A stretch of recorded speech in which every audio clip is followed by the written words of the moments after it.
देखिए, ये है परमेय संख्याओं का टॉपिक। आज हम परमेय संख्या की बात करेंगे। ये कक्षा 7 का पहला ही टॉपिक है, परमेय संख्या, और आगे भी ये काम आता रहेगा। देखिए, परमेय संख्या होती क्या चीज़ है। ठीक है, सबसे पहले हम जो परमेय संख्या है, परमेय संख्या के बारे में देखिए।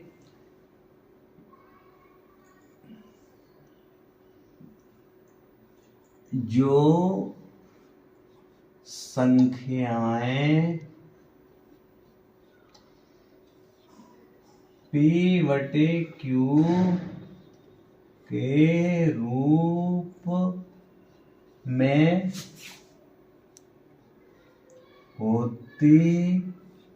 होती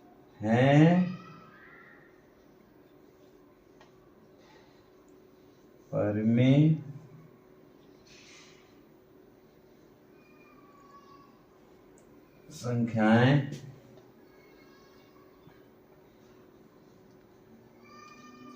कहलाती हैं, जबकि Q का मान 0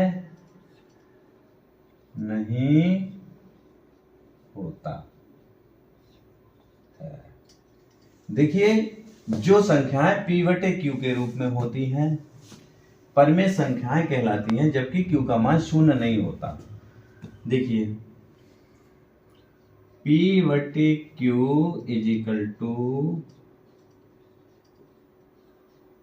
परमेय संख्या, जबकि Q ≠ 0। अब जहां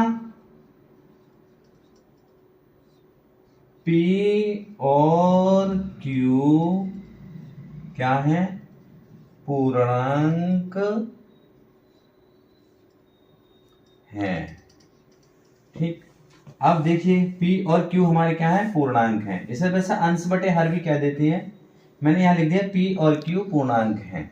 ठीक है, और Q का मान 0 नहीं होता है, और Q का मान 0 नहीं होता है, लेकिन Q का मान 0 से या तो कम होगा या फिर 0 से अधिक होगा। कहने का मतलब, अब जैसे हम परमेय संख्याएं लिखते हैं, जैसे 1/2, 3/4, कुछ भी लिख सकते हैं, -4/5, चलो 6/-7, 6/-11, 4, -4/3, 7/12। इस तरीके से ये हमारी परमेय संख्याएं होती हैं। अब इनमें देखिए, अंश और हर देख लो, ये धनात्मक, ये ऋणात्मक है, नीचे धनात्मक है, ये धनात्मक है, नीचे ऋणात्मक है। तो देखिए, इनमें क्या होता है, जो धनात्मक जो परमेय संख्या होती हैं वो 1/2, 3/4 हमारी इस तरीके की जो प्लस की संख्याएं जो होती हैं, प्लस की परमेय संख्याएं होती हैं, जिनमें P और Q दोनों मान प्लस के होते हैं, वो हमारी धनात्मक परमेय संख्या होती हैं, और जो माइनस के होते हैं वो ऋणात्मक परमेय संख्याएं होती हैं। आगे, और इसीलिए जो परमेय संख्याएं होती हैं वो ऐसे ही होती हैं। अब इसमें आपको एक बात दिखाई दे रही होगी कि जितनी मैंने परमेय संख्या लिखी है, इसमें कहीं पे भी Q का मान 0 दिखाई नहीं दे रहा। यानी कि यहाँ ये Q का मान कभी भी 0 नहीं होता है। Q का मान या तो 0 से अधिक होगा या फिर 0 से कम होगा। ठीक है, मुझे उम्मीद है कि समझ में आ गई होगी।